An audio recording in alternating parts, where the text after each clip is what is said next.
Oi pessoal, eu sou a Isabelle de Lima, aqui do Aventuras na História, e hoje o nosso assunto é um pouquinho diferente dos que nós costumamos conversar aqui.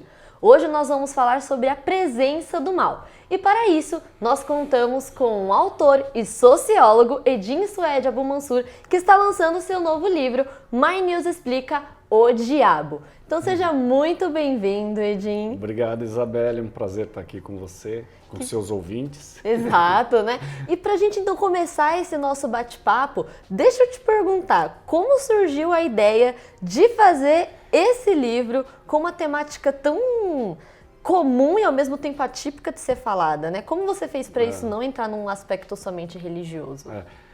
O diabo é um tabu, na verdade, né? As pessoas não gostam de falar do diabo e inventam um monte de nome para ele. E então, apesar de ser uma presença meio que ubíqua, tá em todo lugar e o tempo inteiro no imaginário das pessoas, ao mesmo tempo o diabo, as pessoas resistem um pouco ao diabo, né? Como que fazendo de conta que ele não está por aí, mas enfim. Mas esse livro, na verdade, surgiu a partir de quando eu estudava gaita de blues, né, entrei em contato, né, com o mundo e a cultura do blues, né, e fiquei conhecendo muitas histórias de blues, e uma delas é que todo bluesman, todo tocador de blues ou guitarra ou gaita, um virtuoso teria feito um pacto com o diabo, ou dizendo de outra forma, a ideia de fazer um pacto com o diabo era uma ideia muito presente na cultura do blues, né? E tem histórias de Robert Johnson, por exemplo, que é a história mais famosa, que teria feito um pacto com o diabo para se tornar um virtuoso na guitarra, né? E tem um filme muito bom sobre isso, que é o Crossroad. Enfim, e aí eu achei curioso e tal, e também na mesma época eu vi que na cultura da música caipira também havia essa história de pacto com o diabo, que um bom violeiro, provavelmente ele fez um pacto com o diabo, né? E ok, são histórias da cultura popular, da cultura, enfim, do imaginário popular, e ficou aí, certa vez eu estava pensando nisso, falei, estranho, porque é interessante que tanto na cultura do blues, que é uma cultura oriunda dos negros americanos, catadores de algodão, escravos, quanto na música caipira, que também é uma classe social, né? Os caipiras, lavradores, sitiantes, enfim, é uma classe social, vamos dizer assim, é uma classe social subalterna, né? Falei, é interessante que essas histórias de pacto com o diabo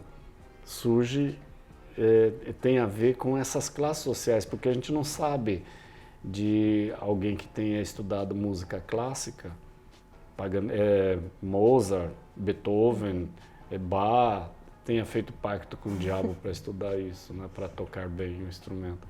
Aí aquilo ficou caraminholando na minha cabeça se essa história de pacto com o diabo tinha a ver com uma certa discriminação em relação às classes mais populares, né, as classes sociais mais da base da pirâmide social, né, tanto os escravos e os negros americanos quanto os caipiras brasileiros. Aí um amigo falou, Paganini fez pacto com o diabo, né? Paganini era um violinista, obrigado, assim, do mais alto gabarito, né? E também rolava uma ideia de que ele teria feito um pacto com o diabo para tocar o violino daquela maneira. E ele era um virtuoso, enfim, tem algumas músicas dele que eu fico pensando como é possível tocar um Moto Perpétuo, por exemplo, do Paganini. Mas tirando Paganini e eventualmente Franz Liszt, que seria outro que dizem que teria feito um pacto com o diabo, mas tirando esses dois, o pacto com o diabo é uma coisa que rola na cultura popular, né?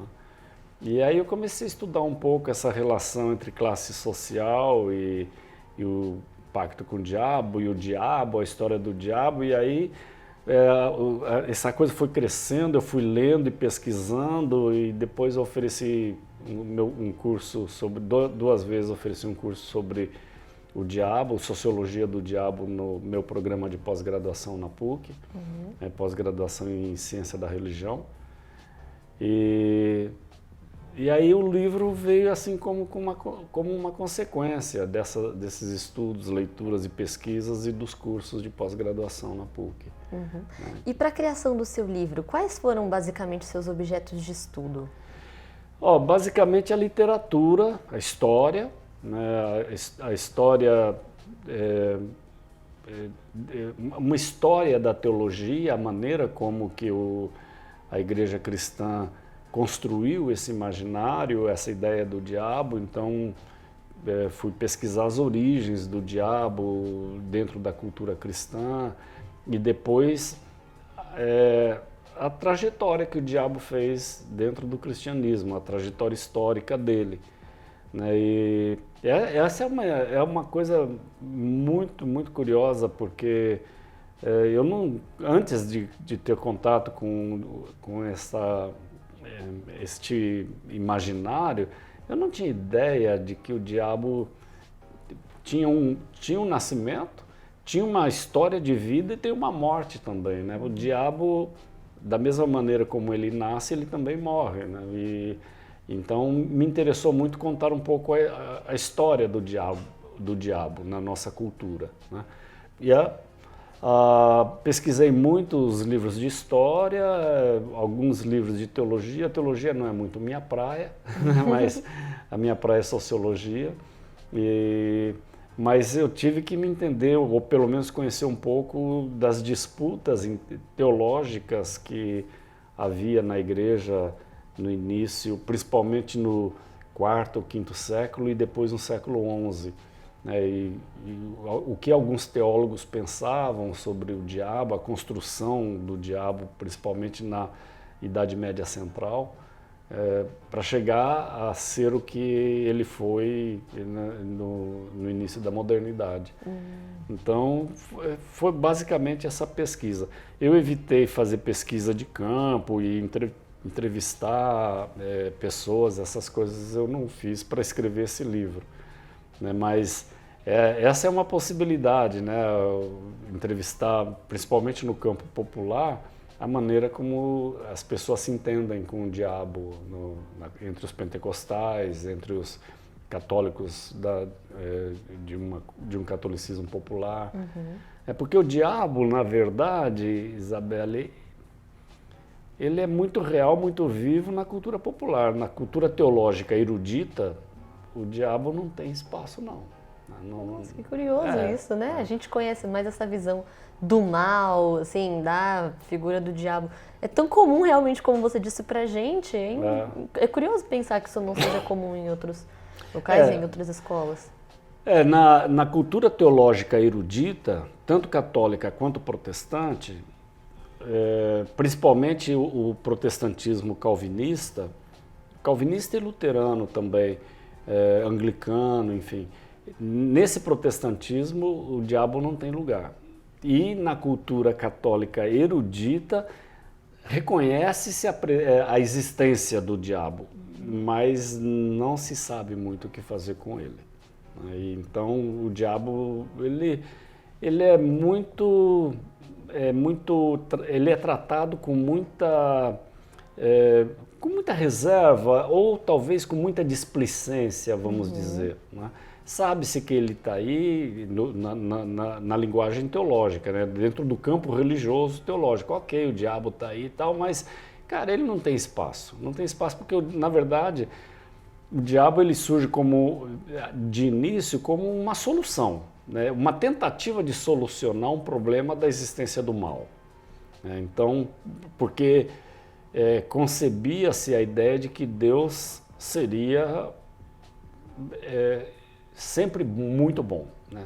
Deus é bom, ponto. Então não se concebe dentro da cultura cristã a ideia de que Deus possa ser mau, né? Mas e aí o que você faz com o mal e a maldade?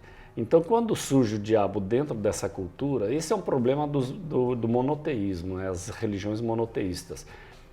O judaísmo não tem esse problema, mas as outras duas religiões monoteístas, que são o cristianismo e o islã, elas têm a figura do diabo, né? O judaísmo não tem, mas o cristianismo e o islã tem, o islamismo tem. E você fala também até mesmo sobre, trazendo também de novo, né, essa visão mais popular, até mesmo em religiões monoteístas, enfim.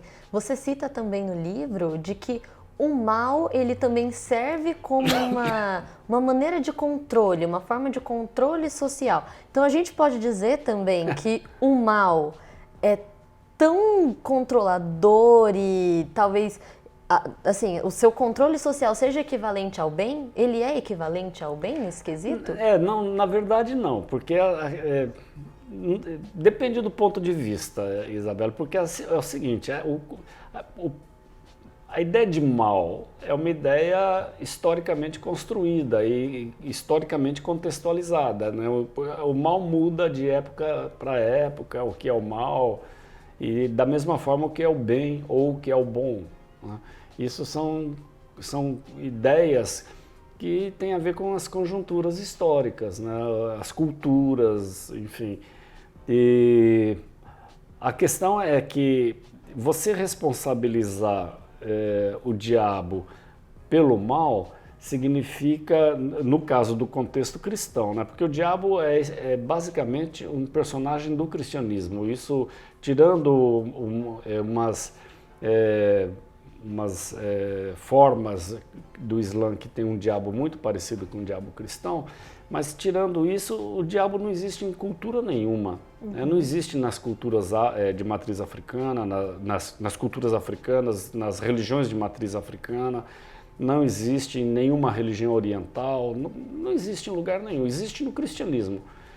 E aí quando você tem um comportamento ou um acidente, uma tragédia que você não pode atribuir a Deus, você atribui ao diabo. E o diabo, ele é de fato um controlador do comportamento, ele é um fiador da moral, na verdade, né? E por aí a gente entende, por exemplo, porque em algumas igrejas pentecostais, o pastor vai na hora do exorcismo, antes de fazer o exorcismo, por que ele entrevista o diabo? Ele põe o microfone na frente do endemoniado e pergunta, qual é teu nome? Ah, meu nome, aí é quase sempre o nome de alguma entidade do campo afro-brasileiro. Ah, meu nome é Ogum, meu nome é Exu, Pombagira, e por aí vai. Eu sou a Pombagira, e o que você está fazendo com esta mulher? O pastor pergunta, né, para o diabo encarnado. Eu estou fazendo com que ela beba, que ela fique bêbada. Eu faço com que a hora que o marido chega em casa, no final da tarde, ela não esteja em casa. Esteja na casa da vizinha, esteja num bar bebendo. Eu faço com que esta mulher fique conversando com a vizinha e descuide dos filhos, o marido chega em casa, os filhos não tomaram banho, não fizeram a lição, o jantar não está pronto, eu estou levando ela para prostituição, etc, etc. Quer dizer, quando o pastor entrevista o diabo, isso tem um efeito pedagógico muito grande para transmitir o comportamento desejado. O comportamento desejável por aquela comunidade, por aquele grupo ou pela nossa sociedade, que a mulher não deve beber, a mulher não deve se prostituir, a mulher tem que cuidar da casa, tem que cuidar dos filhos, do marido. Isso é a transmissão de um comportamento moral. A antítese desse comportamento é atribuída ao diabo. Então, quando o diabo encarna, a gente está dando um exemplo feminino, mas isso também serve para o homem, né? O homem que vive no bar, vive jogando, é preguiçoso, não trabalha, aquelas coisas todas. É uma forma de controle, num certo sentido, sim, é uma forma de controle ao transmitir o que nós desejamos, o que nós consideramos o bem e o bom, né? E aí dizer que o que está acontecendo com você é coisa do diabo. Agora imagine você uma plateia de milhares de pessoas assistindo uma sessão de exorcismo onde o pastor entrevista o diabo desta forma. É muito mais fácil de passar Exato. a sua Imagina mensagem. a mulherada, por exemplo, né, o exemplo que a gente estava dando lá da possessão da pombagira. A mulherada vê que aquele comportamento que o pastor está mostrando lá é coisa do diabo, ela vai falar, opa. Então tem um efeito pedagógico muito grande em entrevistar o diabo.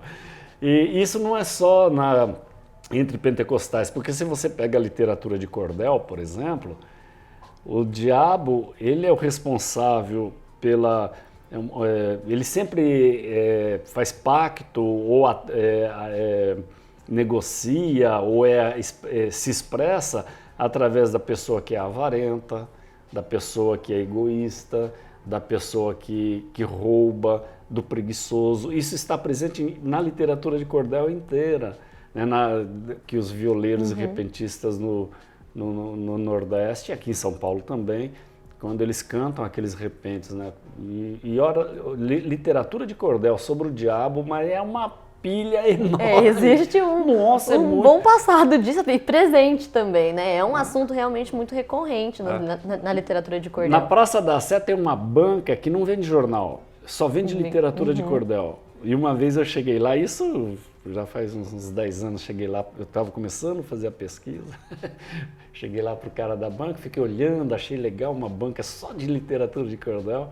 Aí eu entrei na banca e perguntei pro dono que estava lá, você tem literatura de cordel sobre o diabo?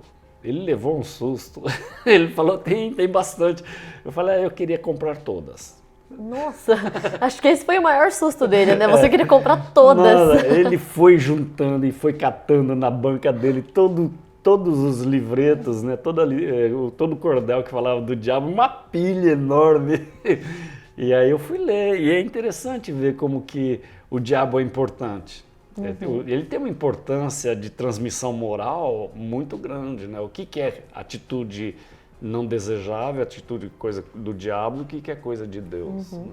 E dentre essas suas pesquisas, não somente de literatura de cordel, mas todas as suas pesquisas, teve alguma representação do mal, do diabo, que seja, que quando você olhou você se surpreendeu? Ou talvez você não esperava que fosse tratado dessa maneira?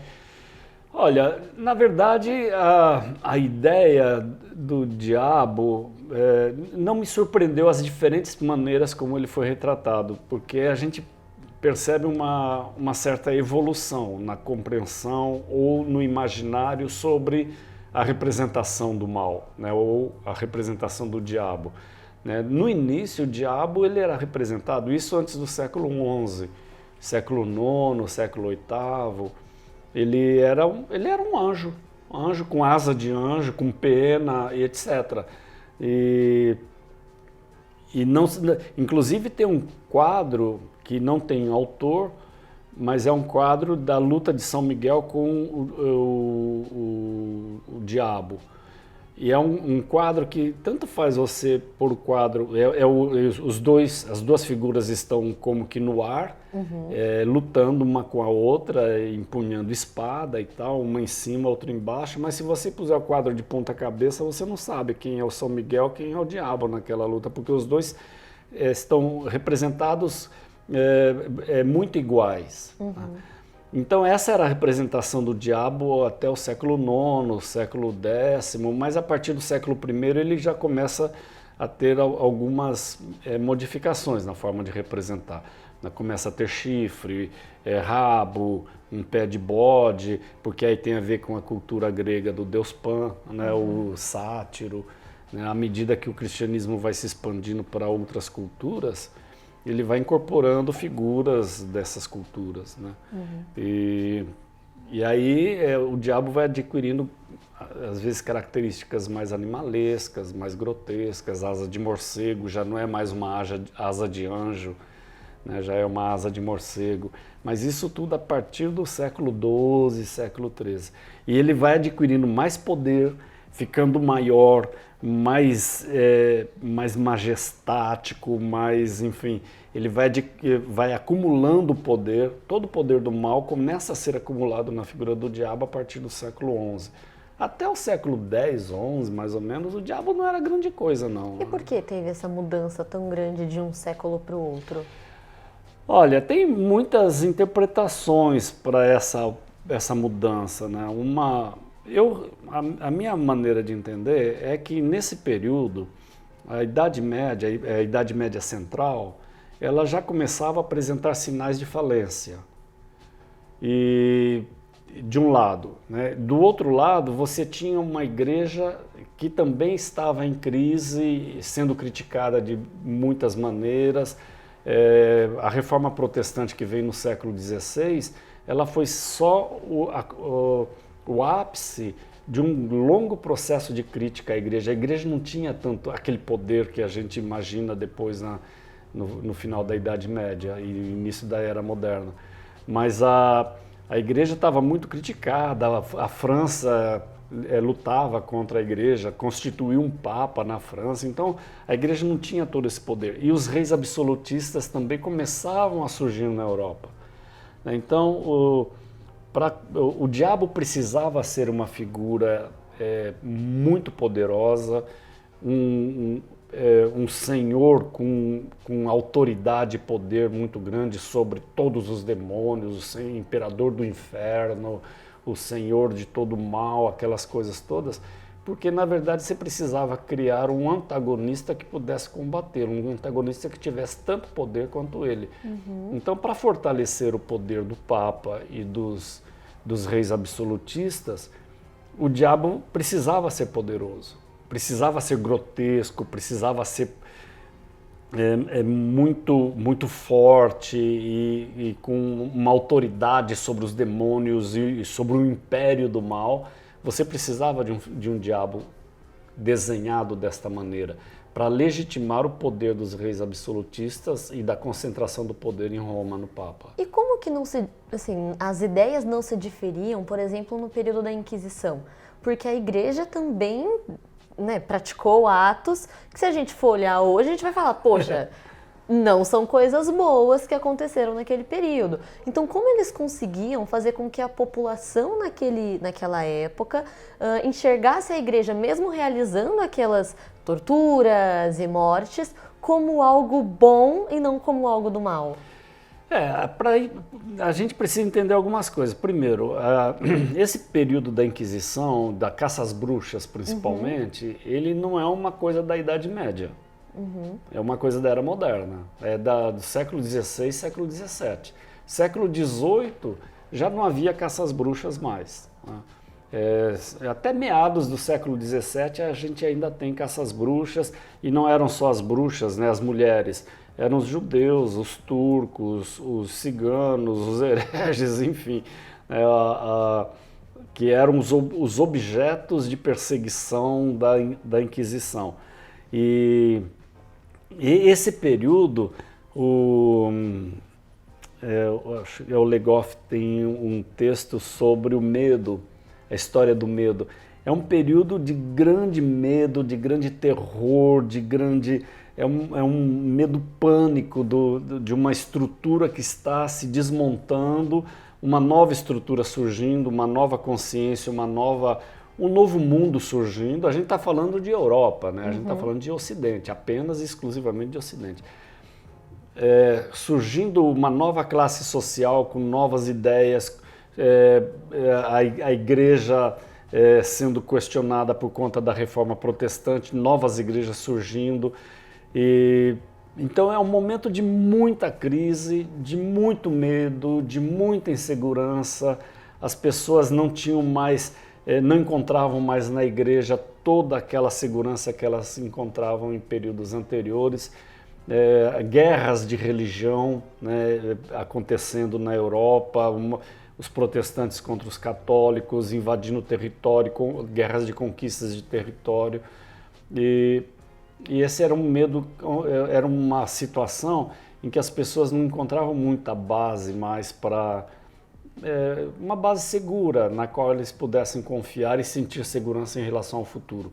O futuro era uma coisa muito nebulosa e, portanto, quando a igreja assume estas ações violentas contra mulheres, contra judeus, contra os turcos, enfim, a população fala, não, as coisas estão sob controle, a igreja está exercendo o seu poder, sua autoridade. Então, na verdade, para as pessoas era um ponto de segurança. A igreja está cuidando disso.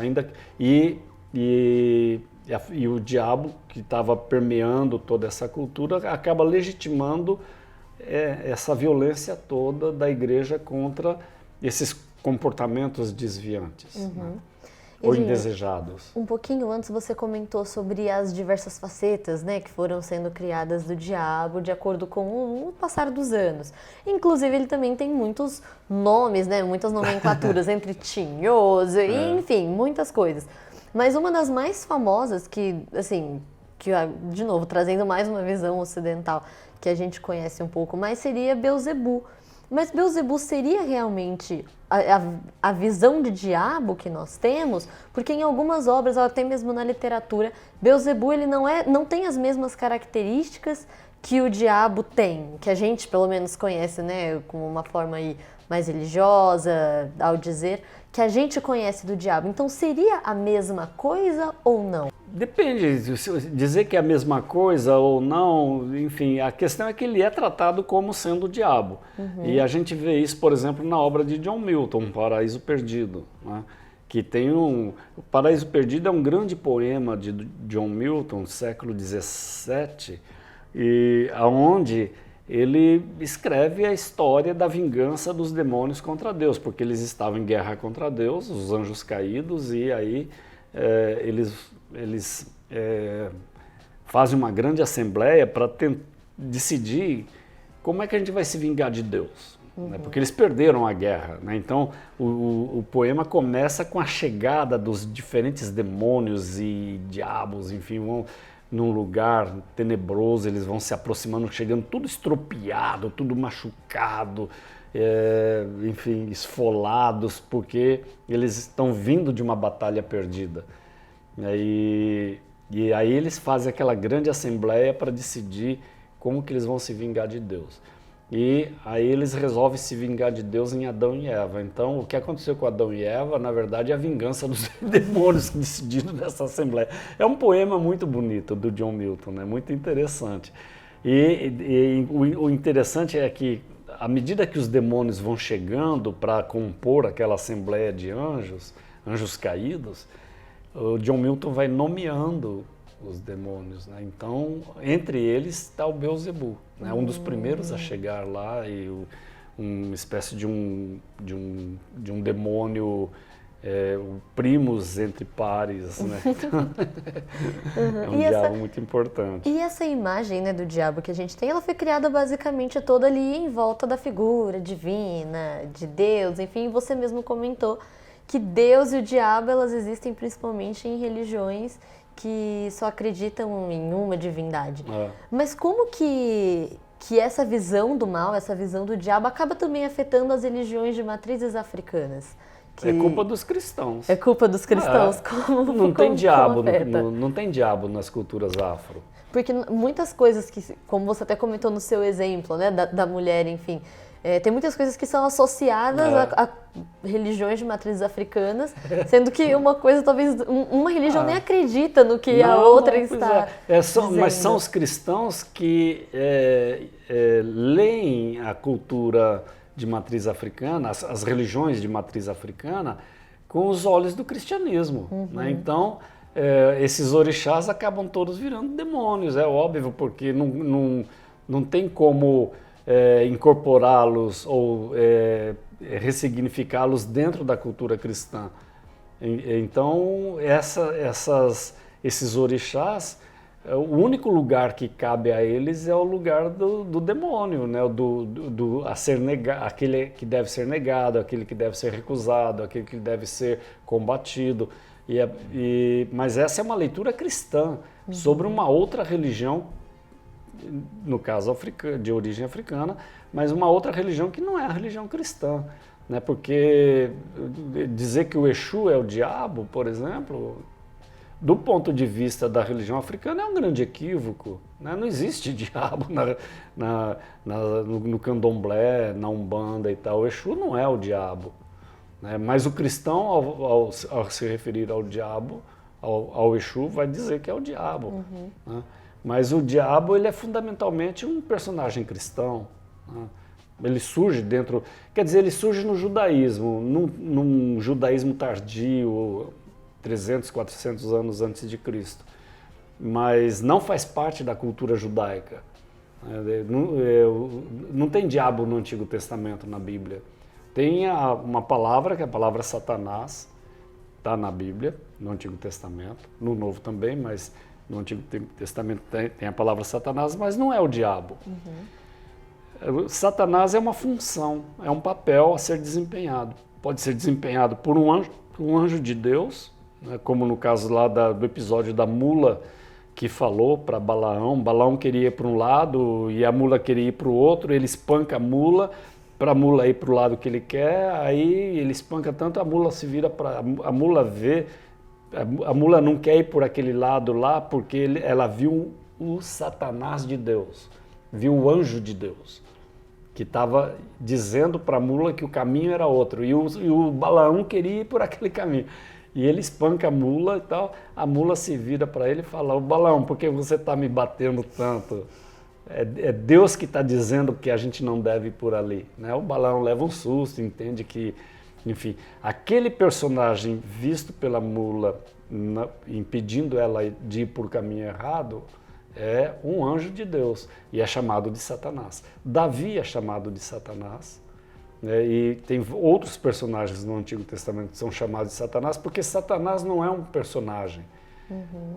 Satanás é uma função, é a função do opositor, do adversário ou do acusador. É uma espécie de um promotor, é um promotor de acusação. Esse é o Satanás. É o que vem, por exemplo, na Assembleia, quando Deus vai falar com Jó. Quer dizer, Deus reúne todos os anjos dele e aí vem o Satanás entre os anjos de Deus, e vem o Satanás, aquele que tem a função de acusar. E aí Deus se vira para esse anjo e fala: de onde você vem? Eu venho de rodear a terra, estou vigiando, né? Enfim, observando. Então você viu meu servo Jó, como ele é bacana, né? Fiel, leal. Aí o Satanás, que é a função dele é acusar, né? Esse anjo fala: mas o Senhor também cumula ele de bens, olha a riqueza, olha quantos filhos, olha, enfim, né, as esposas de Jó e tal. Desse jeito é óbvio que ele vai ser muito fiel. Aí Deus fica irritado e fala assim: então, ok, você vai lá e destrói tudo que ele tem, mas só não mata ele. E vamos ver se ele continua fiel ou não. Quer dizer, Deus faz uma aposta com esse anjo de que o Jó manteria a fidelidade. Né? E o anjo vai lá e destrói a vida do Jó.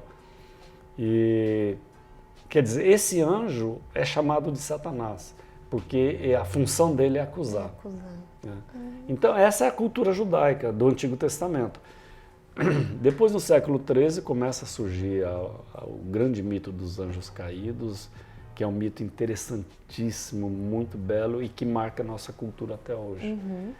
Porque você vê, Isabela, nesse mito dos anjos caídos, pela primeira vez alguém escreveu que a história não era uma história circular.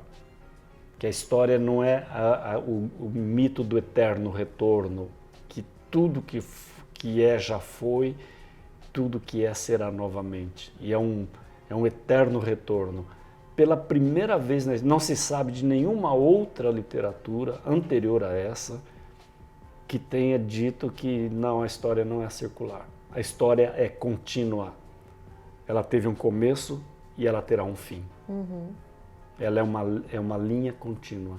E no fim, o mal será julgado e condenado. Pela primeira vez acontece isso. Nessa literatura do quarto século antes de Cristo, é chamada livro de Enoque. É um livro no livro de Enoque são 5 livros e entre eles tem um livro que é o livro das sentinelas, ou o livro dos vigilantes, que conta fala desse mito. E Edinho, você mesmo acabou de falar, né, que existem muitos livros, muitos mitos e afins, mas trazendo um pouquinho agora mais para a nossa realidade, prometo que não vou mais tomar o seu tempo, mas trazendo agora assim, principalmente para a contemporaneidade, vamos dizer. Por que o mal ainda é tão interessante? Eu digo porque nós temos muitas produções, né, seja por livros, seja por filmes, por exemplo, que ganham um grande dinheiro, muita bilheteria, tratando, por exemplo, de espíritos maldosos, serial killers, que não são, né, a questão dos espíritos, mas são pessoas replicando o mal. E são sucessos absurdos de bilheteria, de compras mesmo, né, quando tratados em livros, de visualizações em diversos streamings. Por que o mal continua sendo algo tão tenebroso, por algo assim, tão temido, né, ainda, mas ao mesmo tempo tão interessante? Sinceramente eu não sei dizer não, viu? Por que o mal tem esse poder de atração? Porque talvez no fundo a gente precisa saber ou entender ou encontrar algum sentido para o mal nosso de cada dia, né? Jesus já tinha dito lá, basta cada dia o seu mal. Eu não sei por que ele não falou basta cada dia o seu bem, o seu bom, mas não, ele falou basta cada dia o seu mal. Quer dizer, o mal faz parte do nosso cotidiano, né? E está presente no nosso cotidiano, a gente de alguma forma tem que achar um sentido para isso, né? Por que as pessoas boas sofrem, por que os injustos prosperam, né? Então, a gente sempre se recusou a pensar nessas coisas como se não tivesse um sentido, uma razão de ser, né? E essas figuras retratadas nas artes, né, tanto na iconografia quanto no cinema, nas músicas, nas esculturas, talvez seja uma tentativa de encontrar um sentido para isso, um sentido cada vez mais difícil de ser encontrado numa determinada classe social, uma classe social que tem um pouco mais letrada. Enfim, na cultura popular esse problema todo já está resolvido, né? Nas classes populares, Deus de um lado, o diabo do outro, e nunca foi concebido pensado como uma coisa incongruente, a existência de Deus e do diabo, um Deus bom e um Deus mau, né? Sempre foi, nunca foi uma incongruência. Essa incongruência, esse paradoxo é um problema da teologia erudita, né? Dos teólogos e eruditos e filósofos eruditos. Mas nas classes populares nunca foi isso. Então, o problema do sentido, né, o sentido do mal que nos acontece é um problema dessas classes sociais mais letradas, que, enfim, têm um acesso mínimo a bens de cultura e que precisam encontrar um sentido para essa desgraceira que acontece no nosso dia a dia. E o diabo continua sendo uma boa alternativa. E é um grande problema mesmo, né? Porque nessas classes sociais o diabo morreu no século XVIII, ninguém fala mais de diabo hoje, ou pelo menos não falava, né? Hoje em dia está voltando muito à moda o diabo, mas século XIX era de extremo mau gosto você falar no diabo ou atribuir ao diabo um problema, uma guerra, uma doença, um câncer, sei lá o quê. Porque tinha ciência para responder isso, né? Hoje em dia as pessoas não acreditam nem no diabo nem na ciência, então as pessoas estão mais perdidas ainda do que estávamos no século XIX. Mas a gente precisa de um sentido, a gente precisa encontrar um sentido para a dor, para o sofrimento, né? Para a desgraça, para o mal. E eu acredito que esses filmes, enfim, toda a mídia em torno do problema do mal, do diabo, é uma tentativa de encontrar uma resposta para essa dor, para essa maldade cotidiana. É uma resposta muito canhestra, na verdade, né? Eu não acredito que a resposta vá por esse caminho, né? não acredito que a gente vai encontrar uma resposta satisfatória na figura do diabo, né? Então, o mal hoje é uma coisa muito banal, né? O mal você faz e você mata e você agride com uma caneta na mão. Um burocrata atrás de uma escrivaninha, ele é capaz de provocar muito mais mal do que o diabo encarnado em pessoa, né? Edinho, muito obrigada, viu? Seus pensamentos assim são incríveis de se acompanhar e realmente valem a análise, né? Vale.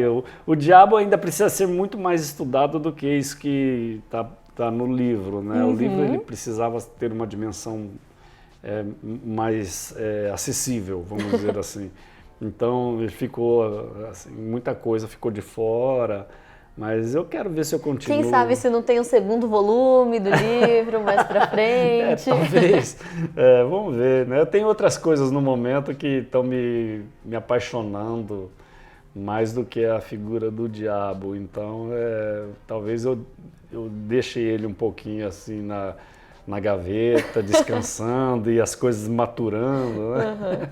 Edinho, então muito obrigada. Nós aqui do Aventuras na História agradecemos a sua participação. Foi realmente muito interessante essa conversa, como eu comentei anteriormente, né, que seria um assunto um pouco diferente hoje, mas nós agradecemos aí a sua presença e está convidado para voltar mais vezes, viu? Muitíssimo obrigada. Eu que agradeço, Isabel. E você, gostou do assunto e da conversa que nós tivemos hoje?